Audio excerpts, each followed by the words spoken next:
जी, अस्सलाम वालेकुम। उम्मीद है कि आप तमाम दोस्त खैरियत से होंगे और आज का दिन भी ट्रेडिंग के हवाले से अच्छा गुज़रा होगा। बहुत सारे दोस्त आज सोच रहे होंगे, देखें जी मार्केट 600 पॉइंट्स आज भी डाल गई, लेकिन मेरा शेयर नहीं चला। यकीनन ऐसी सूरत-ए-हाल है क्योंकि सेक्टर्स परफ़ॉर्मेंस जो है वो मार्केट में बड़ी सिलेक्टिव है। अ, कल हमने देखा बैंकिंग सेक्टर परफ़ॉर्मेंस थी, आज भी बैंकिंग सेक्टर की परफ़ॉर्मेंस थी, लेकिन आज हमारा फर्टिलाइज़र सेक्टर परफ़ॉर्म करते-करते फिर उसके बाद जब खबर आई ख़ास तौर पर एफएफबीएल के और एफएफसी के मर्जर के हवाले से, तो उसने थोड़ा-सा डिमोटिवेट किया इन्वेस्टर को। आगे चलते हैं। 615 पॉइंट्स के इज़ाफ़े के साथ अगर हम मार्केट में सर्किट ब्रेकर की बात करें, तो कोई भी काबिल-ज़िक्र कोई बड़ी कंपनी जो है, वो आपको अपर कैप में नज़र नहीं आ रही। गो कि 8 कंपनियाँ अपर कैप में मौजूद हैं।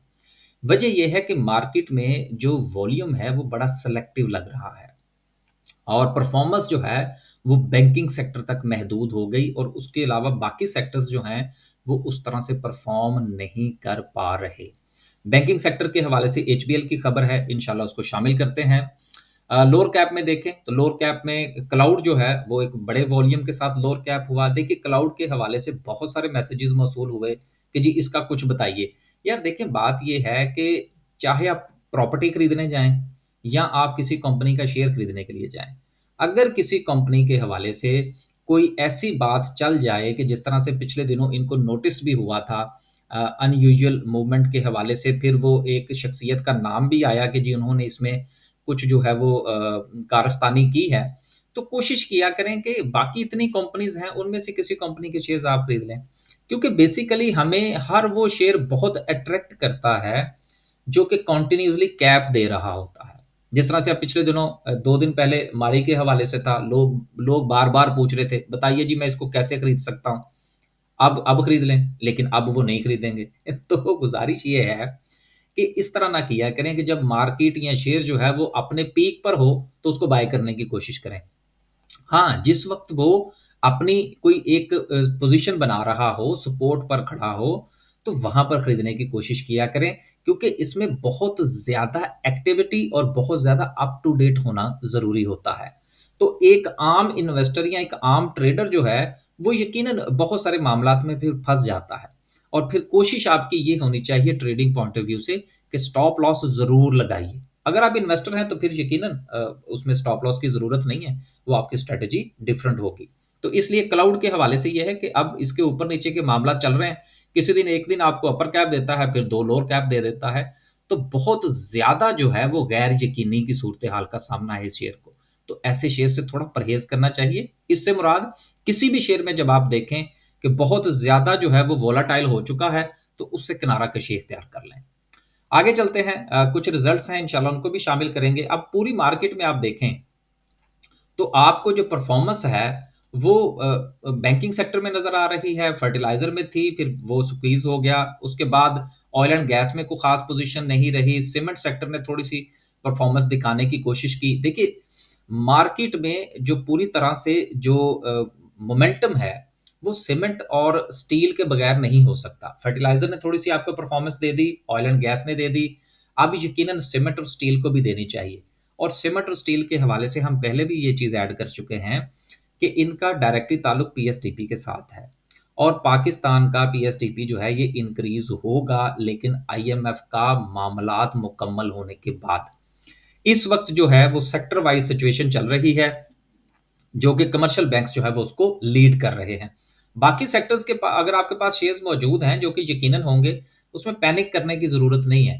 थोड़ा-सा थोड़ा-सा आप जो है वो इंतज़ार कर लें, इंशाल्लाह सूरत-ए-हाल बेहतर हो जाएगी। सेक्टर्स में पॉइंट्स के हवाले से बात करें तो देखें सारे के सारे पॉइंट्स जो हैं वो आज आपके कमर्शियल बैंक्स के हैं। सीमेंट सेक्टर ने सिर्फ अपनी एंट्री दी है अभी, लेकिन उसमें बाकायदा मूव नहीं बनी, जो कि मंडे वाले दिन आपको थोड़ी-सी मूवमेंट जो है वो उसमें नज़र आ सकती है। बाकी इसके साथ दीगर सेक्टर्स जितने भी हैं वो सारे 2-2, 4-4, 5-5 पॉइंट्स के साथ आपको मूव करते हुए नज़र आए, जो कि बहालत मजबूरी कह लीजिए कि कुछ ना कुछ तो होगा। लेकिन इम्प्रूवमेंट जो है वो बाकी सेक्टर्स में हमें नज़र नहीं आई। कुछ खबरें हैं, खबरों में पहली खबर जो है वो एचबीएल की है, जो कि Shriya compliance green energy fund में इन्वेस्ट करने जा रहा है। इस खबर ने इस शेयर को बहुत बूम दिया और यकीनन आने वाले दिनों में खास तौर पर जो श्रिया कंप्लायंट के हवाले से मामलात है, तो इस शेयर के ऊपर जो है वो मज़ीद बेहतरी आ सकती है। लेकिन आप ये मत भूलिएगा कि इनकी मैनेजमेंट जो है, जिसने पिछले दिनों अपनी बैरून मुल्क बहुत सारी ब्रांचेस बंद की थी और इससे पहले इनको इनकी जो न्यूयॉर्क की ब्रांच थी, इनको फाइन भी हुआ था। तो मैनेजमेंट के मसाइल अपनी जगह पर मौजूद हैं। अगली खबर जो है वो प्रीमा के हवाले से है। इसमें भी मैं मैनेजमेंट का जिक्र करूंगा कि देखिए, जब किसी भी शेयर की जो मैनेजमेंट है, खासतौर पे इनका चौधरी का जो फड्डा है एस्टेब्लिशमेंट के साथ, उसकी वजह से ये शेयर काफी डिप्रेस रहा। अब यकीनन इसमें मूवमेंट तो है। अब इसमें जो पॉजिटिव न्यूज़ है, जिसकी इनको 200 किलोवाट का जो इनका सोलर है, अब वजह ये है कि इसका मसला 200 के से ये 1.4 मेगावाट की तरफ जा रहे हैं। अब बात ये है कि बहुत सारे हमारे शेयर्स ऐसे हैं जिसमें सीमेंट सेक्टर में आप देख लीजिए, फूड में देख लीजिए, जिन्होंने अपने आप को सोलर की तरफ लेकर गए हैं। वजह क्या है? वजह ये है कि इस वक्त पाकिस्तान में एनर्जी प्राइसेस बहुत ज़्यादा हैं। तो जो कंपनी इस तरफ जा रही है, यकीनन फ्यूचर प्रॉस्पेक्ट से अगर हम देखेंगे तो उनकी प्रॉफिटेबिलिटी में इजाफा होता हुआ नजर आ सकता है। लिहाजा वक्ती तौर पर भी इन शेयर्स के अंदर बेहतरी आप देख सकते हैं और देन लॉन्ग टर्म के लिए भी इनमें बेहतरी देखी जा सकती है। तो जिनके पास ये शेयर है, वो एक पॉइंट सिर्फ जरूर जहन में रखिएगा कि अगर चौधरियों के मसाइल हल हो गए तो फिर ये शेयर जो है ये इंशाल्लाह बहुत परफॉर्मेंस देगा आपको। लेकिन अगर उनके मसाइल इसी तरह से चलते रहे तो ये पॉजिटिव न्यूज़ जो है ये भी शायद इस शेयर को ज़्यादा बूम ना दे सके, क्योंकि उनके मसाइल जो है वो बड़े टिपिकल किस्म के हैं। अगली खबर जो है वो एफएफसी और एफएफबीएल के हवाले से है। इसमें शेयर होल्डर्स जो हैं वो आज थोड़ा सा डीमोटिवेट नजर आए। उनका ख्याल था कि शायद जो परसेंटेज मिलेगी शेयर्स के हवाले से वो बेहतर होगी, लेकिन 4.29 के जो शेयर्स हैं उनके बदले एफएफसी का एक शेयर, इससे शेयर होल्डर थोड़े से जो है वो डीमोटिवेट हुए और उसके बाद फिर हमें अच्छा खासा सेलिंग प्रेशर देखने को नजर आया। ये सेलिंग प्रेशर जो है ये मंडे को भी कंटिन्यू कर सकता है। लिहाजा अगर आपके पास एफएफबीएल के शेयर्स हैं तो यकीनन आपको उसमें स्टॉप लॉस लेना चाहिए। आखिरी खबर जो है वो सिटी फार्मा के हवाले से है। देखिए, सिटी फार्मा एक छोटा शेयर है। पूरे फार्मास्यूटिकल का अगर आप जायजा लें तो आईबीएल हेल्थ केयर के साथ सिटी फार्मा जो है ये छोटा शेयर है। आईबीएल हेल्थ केयर जो है उसमें इतना वॉल्यूम नहीं लगता, लेकिन ये शेयर जो है ये वॉल्यूम टेकर है।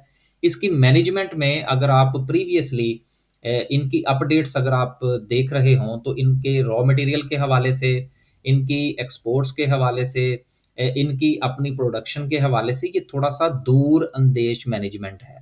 तो अच्छी मैनेजमेंट है, ग्रोइंग स्टेप्स की तरफ जाने वाले हैं, मजीद ग्रो कर सकते हैं। तो लिहाजा जिन दोस्तों को फार्मास्यूटिकल में शेयर्स अच्छे लगते हैं उनके लिए यकीनन ये एक अच्छी चॉइस हो सकती है। हम किसी को रिकमेंड नहीं कर रहे बाइंग सेलिंग के हवाले से, लेकिन जो कंपनीज की जो डायरेक्शन होती है वो तय करती है कि फ्यूचर में 2 साल के बाद या 5 साल के बाद इस कंपनी की क्या सिचुएशन हो सकती है। लेकिन 2 या 5 साल के हवाले से लोग इन्वेस्टमेंट पॉइंट ऑफ व्यू से सोचते हैं। अगर ट्रेडर है तो वो तो 2 रुपया, 1 रुपया, 50 पैसे, 1.5 रुपया लेके तो वो तो अपनी ट्रेड को क्लोज कर देगा। अभी आपने फैसला करना है कि आप ट्रेडर हैं या के इन्वेस्टर हैं। आखिर में डिस्कस करते हैं आज की कैंडल को। कैंडल से पहले कुछ रिजल्ट्स थे, उनको भी शामिल कर लेते हैं। तारे ग्लास का रिजल्ट था 25 रुपए 41 पैसे की अर्निंग। मुगल की 5 रुपए 96 पैसे की अर्निंग, दोनों ने कुछ नहीं दिया। सेफ मिक्स की 4 रुपए 46 पैसे की अर्निंग, 2 रुपए का डिविडेंड। ओरिएंट रेंटल मुदारबा 2 रुपए 91 पैसे की अर्निंग, 1 रुपए 20 पैसे का डिविडेंड, बहुत अच्छा डिविडेंड है।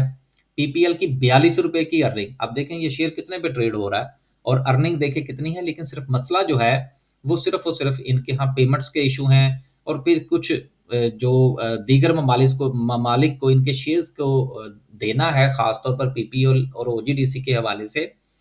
अगर इसमें यूएई की इन्वेस्टमेंट आती है तो यकीनन इसमें आपको बेहतरी नजर आ सकती है।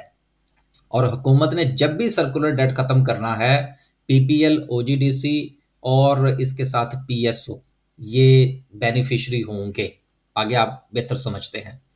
उसके साथ मरी बेवरी है 95 रुपए की अर्निंग है, 15 रुपए का डिविडेंड, बहुत अच्छा डिविडेंड है। हमने कभी इसका ना फंडामेंटल देखे ना कभी टेक्निकल्स देखे, सो लिहाजा कोई राय नहीं है इसके हवाले से।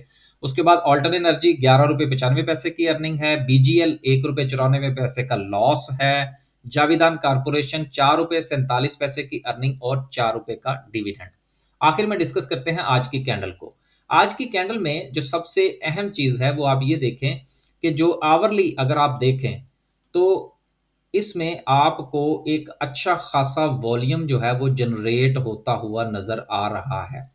और ये जो लास्ट पे जो वॉल्यूम जनरेट हुआ, इसमें जो हमारा बैंकिंग सेक्टर है उसके अलावा दीगर सेक्टर्स में भी वॉल्यूम जनरेट होता हुआ नज़र आया, जिसमें पावर जनरेशन और उसके साथ सीमेंट सेक्टर जो है वो शामिल है।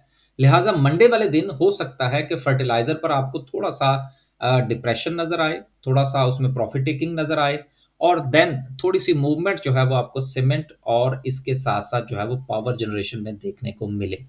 लेकिन मार्केट बहुत वॉलेटाइल हो चुकी है, इसमें कोई बड़ी बात नहीं होगी कि मार्केट जो है वो आपको पॉजिटिव ओपन होने के साथ एक हाई लगाने के बाद नेगेटिव में क्लोजिंग दे।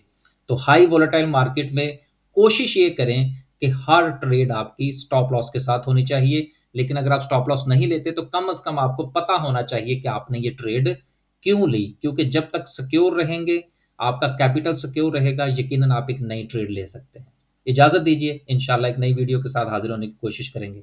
अल्लाह हाफिज।